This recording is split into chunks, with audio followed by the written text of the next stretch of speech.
O yan, good morning. Ito na naman tayo.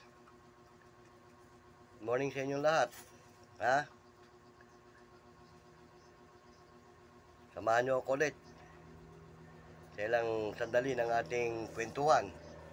O, kamusta na kayo dyan? Ha? Samang kayo naroon, binabati ko kayo ng isang magandang umaga. O, samahan nyo ako muli sa maikling sandali ng ating kwentuhan. At ang pagkukwentuhan natin ay tungkol pa rin ito dito sa aming negosyo. Diba? Alam niyo naman siguro marahil kung ano itong ating pinag-uusapan mula pa nung nakaraan. Ngayon, pero bago ang lahat naman, siyempre, huwag niyo naman kalimutan mag-subscribe dyan. Tumindot ng notification bell para lagi tayong updated sa ating mga video. Okay? O bueno, samahan niyo ako sa maikling sandali ng ating kwentuhan. Ang pagkukwentuhan lang naman natin ay tungkol pa rin dito sa sistema ng dalawang uri ng negosyo. Nabanggit ko nung nakaraan sa inyo, di ba? Ang negosyo dalawang klase. Isang traditional at isang digital. Ang traditional business, nabanggit ko na nung nakaraan, ito ay instant money. Bakit? Kasi kapag ka meron ka naging katransaksyon na tao tungkol sa iyong negosyo, lalo't may kaugnayan sa mga produkto na ibinibenta mo, automatic yun, pag nagkasundo kayo, ipadadala mo sa kanya yung produkto na gusto niya. Usong-usong ngayon ang online. Oo.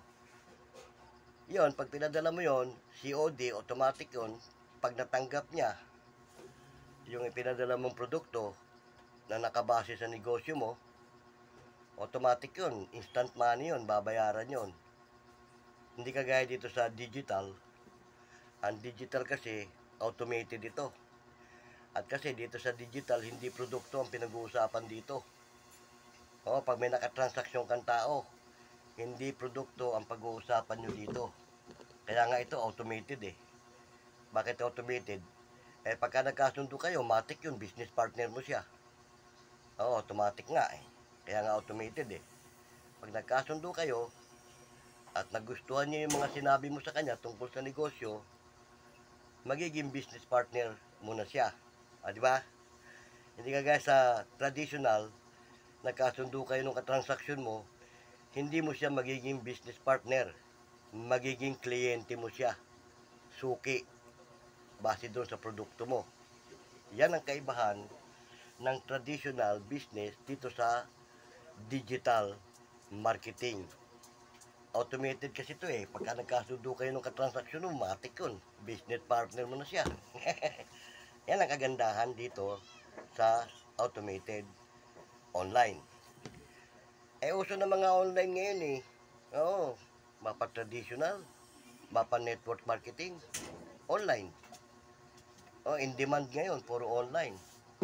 Lahat na halos, mula nung before pandemic pa naman, nauso na yung online eh. Lalong lumala nung mag-pandemic.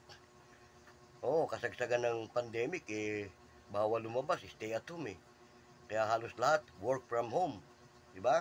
Ultimo mga nag-uopisina, sa bahay na. Oo. Pero, itong amin dito, itong original ng work from home. Kasi kasagsagan ng pandemic, talagang bawal lumabas, nasa bahay lang talaga. Kasi kahit ngayon nga, wala ng pandemic sa bahay pa rin ito tinatrabaho eh. Work from home pa rin ito, basta't meron kang internet. Balikan natin yung traditional. Ang traditional kasi, pag kumausap ka ng tao na magiging kliyente mo, na nakabase sa produkto na idinidil mo, yan kasi, magiging permanent mo silang kliyente. Magiging suki mo na. Tuwing mauubos yung product na ibinigay mo sa kanya, o order yan. Order ng order yan. At ikaw naman bilang negosyante ng traditional, panay ang labas ng pera mo dyan. Panay ang labas ng puhunan mo. Dahil siyempre, kada may o-order siya, mabuti kung may stock ka, okay lang yon. Papadeliver ka lang. Pag wala kang stock, Mapipilitan ka talaga na bumili nung mga product na gusto niyang i-deliver mo sa kanya. Kasi ang traditional kasi may mga produkto yan eh. May mga produkto na ibinebenta.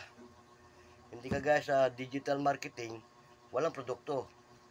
Although may produkto ito, pansarili ng gamit. Ika nga, personal use. Hindi ito na pambenta-benta.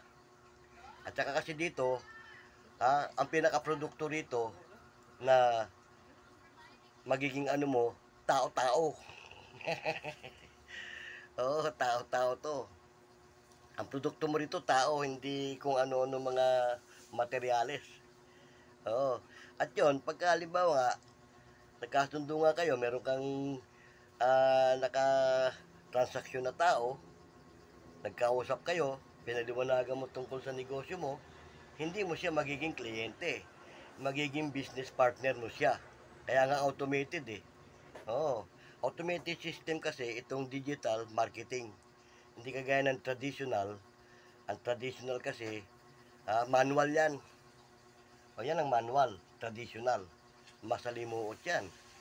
Kasi nga, ang trabaho dyan, manual eh. Halimbawa, ang business mo halimbawa sa traditional eh, yung nagsusupply ka ng mga baro, o mga short, yung mga, halimbawa, school supply, yan, traditional. May produkto yan eh. Kaya nga, yung mga sinusupplyan mo yan, magiging kliyente mo yon. Hindi mo magiging business partner yon. Hindi kagaya dito sa digital, pag may nakatransaksyon kang tao at nagkasundo kayo, magiging business partner mo siya dito sa negosyo na iniaalok mo sa kanya. Yan ang kaibahan ng traditional business dito sa digital network. Kaya digital marketing, automated nga ito eh. Kaya ito tinawag na automated kasi pagka may nakatransaksyon kang tao at nagkasundo kayo, automatic yun, business partner mo yun. Hindi kagaya sa traditional, hindi mo siya magiging business partner. Magiging kliyente mo siya, suki. Yon. At lagi mong susuplayan ng produkto yon base do sa malimit niyang kunin. Kung ano man yung produkto na gusto niyang kunin sa'yo, isusupply mo yon.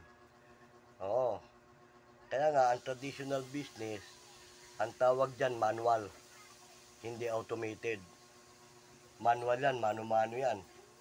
Hindi kagaya sa digital marketing, yan ang automated kasi nga wala kang produkto na i-deal sa kliyente mo. Although may produkto ka, pansarili niyang gamit yung kapalit lang yon nung in-invest niya. Pag nag-invest siya dito sa negosyo mo, magkakaroon siya ng produkto, pansarili lang niyang gamit yon. Hindi niya yon ibibenta-benta. Pero kung gusto niya magbenta, dahil marami naman yun, pwede rin. Hindi kagaya sa traditional, once na i-deal mo yung product mo, ibibenta rin niya yun. Yung nga, parang buy and sell. Bibili siya sa'yo, ibibenta rin niya. Ganyan ang traditional. Hindi kagaya ng automated, sa digital, walang ibibenta. Pag na-deal mo sa kanya yung product, kanya na yun. Bahala na siya kung saan niya dalhin yun. Pamigay niya, kung gusto niya, may mga kamag-anak siya. Ganyan yun. Ngayon, ang kaibahan pati ng traditional business sa digital marketing kasi, bawat kliyente na makakausap mo o yung mga tao na makakausap at maididil mo, magiging kadil mo, magiging business partner mo yun. Gaano man karaming kausapin mo at napasang-ayon mo yun sa negosyong inaalok mo, business partner mo na siya. Magiging business partner mo siya. Hindi mo siya kliyente. Bakit? Wala naman siyang produktong kukunin sa'yo para ibenta niya eh. Business partner mo na siya, magdi-deal din siya nung kagaya ng ginagawa mo. Kung anong ginagawa mo, yun ang gagawin niya. Ang tawag nga dito sa digital marketing, duplication. Magiging duplicate mo na siya. Ganun ang sistema ng digital marketing. Duplication. Business partner. Hindi kagaya sa traditional, walang duplicate yan. Wala. Hindi mo magiging duplicate yung kliyente mo. Bakit mo siya magiging duplicate? May sarili siyang negosyo din. Yung kinukuha niya sa'yo, ibibenta rin niya yun. Hindi naman kayo magkasosyo doon sa binibenta mo. Oh, dahil yung sarili mong, yung negosyo mo, sarili mong gastos yun. Sarili mong puhunan ang gagamitin mo ro para i-deal mo sa kanya. At may sarili rin siyang puhunan. Ano Malborong pula? Oo, may sarili. Sandali may bumibili lang eh. Sabi no, tuloy natin yung kwentuhan natin. Sensya na, nauntol kasi may business din ako dito, traditional to eh. Yan ang traditional, yung business namin dito sa loob ng bahay, sigarilyo. Oo, nagbi-business din ako ng traditional bukod dito sa digital eh. Traditional business ko, sigarilyo. Ayun nga, may kliyente ako, bumili. Kaya medyo nauntol yung usapan natin eh. Oh, yan ang sinasabi kong traditional. Meron kang produkto na ibinibenta. At yung bumibili sa'yo, kliyente mo yun. Oo. Dito naman sa digital marketing, wala kang magiging kliyente. Ang magiging kliyente mo rito, in the long run, magiging business partner mo. Oo. At the same time, pag naging business partner mo na yon, magiging duplicate mo na siya. Kasi itong digital marketing, duplication to eh. Pag dumami na kayo, magiging duplicate mo na yung mga naging miyembro mo. Ikaw magiging leader naman nila, ikaw magiging pinaka nila, head, upline, downline mo sila. Ganon dito sa digital marketing. Di kagaya sa traditional business, pag may lumapit sa'yo, kliyente, bibili yon. Instant money mga, ayun nga, bumili ng sigarilyo, instant money. Yan ang sinasabi ko. Ang traditional instant money. Kagaya nun, yung bumili ng sigarilyo sa akin, automatic, bayad siya. Magkano binili niya? 2 stick na Marlboro. Matic, pera, di ba? Hindi kagaya dito sa digital, walang pera-perang pinag-uusapan dito. Pagka nagkaroon ka ng kliyente, ang pag-uusapan nyo rito kung paano mo siya magiging business partner. Magkaiba talaga. Yan ang kagandahan dito sa digital. Lahat ng makakausap ng tao, lahat ng makakatransaksyon mo, hindi mo siya magiging kliyente, magiging business partner mo siya. Hindi kagaya sa traditional, ang bawat makausap mo na kliyente, magiging suki mo siya doon sa produkto mo na idinidil para sa kanya. Di ba? Malaking kaibahan eh. Pero sa totoo lang talaga, ang traditional business, mas mabilis pagkakitaan eh. Kita mo nga yung bumili ng sigarilyo, automatic pera, instant money talaga eh. Mabilis pagkakitaan ang traditional. Pero naman, pag minamalas-malas ka sa traditional, mabilis ka rin mabankrupt. Kagaya dito sa amin, pag natadtad ng utang yung sigarilyo namin eh, pordoy. Hilahod. Lalo kung matagal magbayad. At saka yan ang kaibahan ng traditional sa digital. Ang traditional, nauutang eh. Tapos pag hindi mo pa mapahindihan yung kliyente mo, pauutangin mo siya. Ay kung barat magbayad. Patay ka na, di ba? Sa digital, walang utang. Hindi na pwedeng utangin kasi bakit? Wala ka namang produktong ibebenta sa kanya eh. At pagka nakipag-deal siya sa'yo, yung produkto na yun, matik yun. Babayaran niya yun. Kaya nga automated eh. Automated, babayaran niya. Walang utang-utang dito sa digital. Yan ang kagandahan. Hindi mauutang ang negosyo mo. Hindi kagaya sa traditional, di ba? Traditional eh, pag puro kaibigan mo lumapit sa'yo eh, utangan ka ng utangan eh, pordoy ka. Yun sinasabi ko, pag minamalas-malas ka, tangay pati puhunan mo. Panay labas ang puhunan mo, tapos panay naman ang uutangin sa'yo, tapos ang maligayang negosyo mo. Hindi kagaya dito sa digital, hindi niya pwedeng utangin. Halimbawa, wala pa siyang pang-abil doon sa business na inaalok mo. Di magantay muna siya, wait lang. Ganun lang.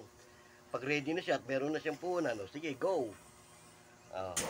Hindi ka sa traditional, lumapit sa'yo, pre, paano nga mo ng 2 sigarilyo dyan? Umiya ako babayaran.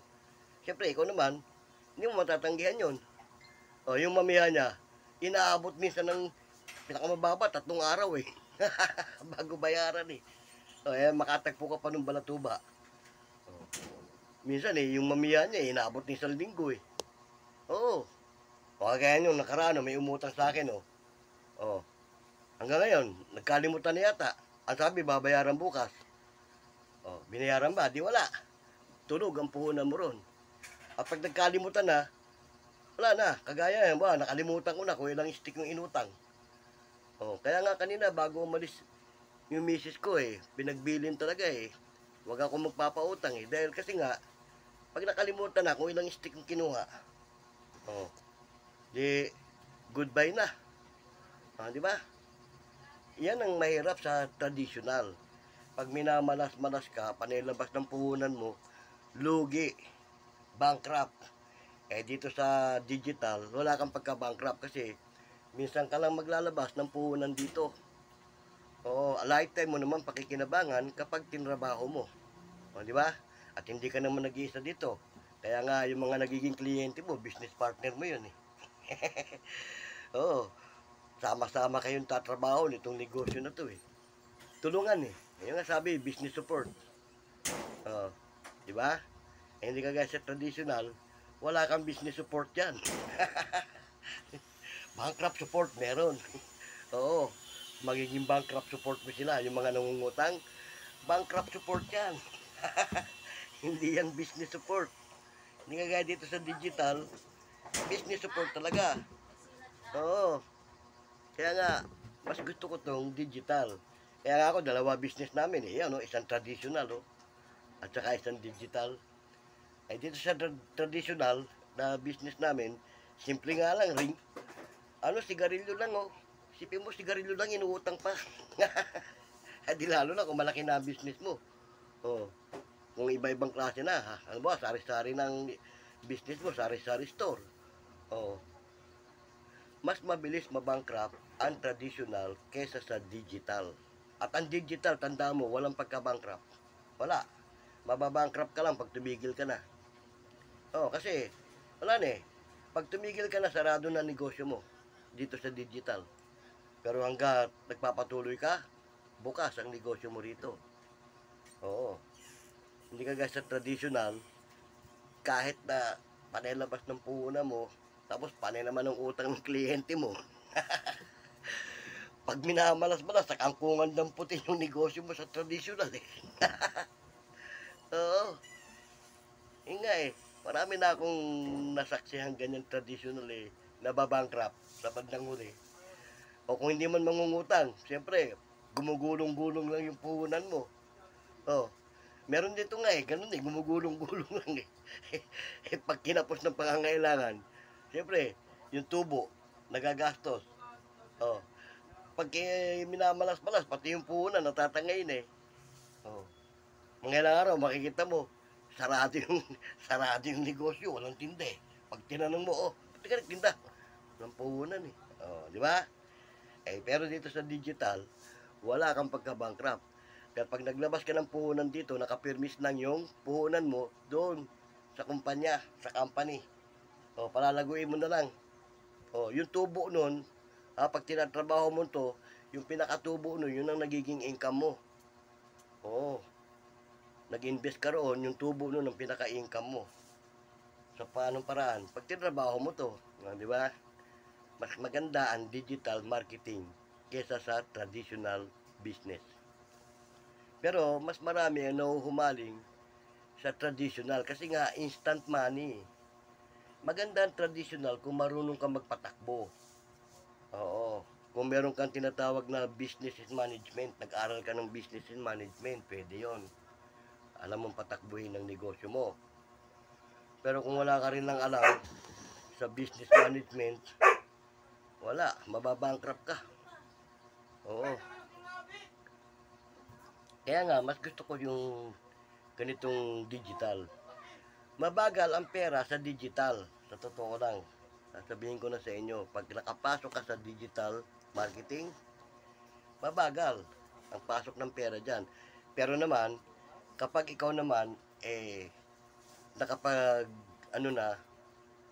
malakas kumita ito, mas malaki ang perang iaakit sa iyo nito. Kasi, ang sistema kasi ng digital marketing, walang iniwan to sa isang magsasaka na magtatanim ka muna. Mahaba ang proseso dito sa digital. Hindi kagaya sa traditional, maikli lang ang proseso. Instant nga Instant money nga hindi kagaya sa digital marketing, mahabang proseso bago ka magkapera. Oo. Kasi nga, nalintulan nga to sa magsasaka na magtatanim ka muna ng magtatanim. Pag marami ka ng pananim, at saka ka palang aani. Ganun dito. Paano? Ngayon, may gagawin pa kasi akong iba. Paalam na muna sa inyo. Kita-kita lang tayo ulit. Sa muli nating pagkikita. Pero bago tayo maghiwa-hiwalay, alam nyo na, ha? Huwag nyong kalilimutang pumindot sa notification bell natin at mag-subscribe para naman lagi kayong updated dito sa ating video. I-like and share nyo na rin para malayo marating, maraming makaalam tungkol dito sa pinag-uusapan natin na may kaugnayan sa negosyo. Sige, itutuloy natin ito sa mga susunod na araw. Pero pansamantala, muna ako magpapaalam sa inyo. Sige, hanggang sa muli. Paalam.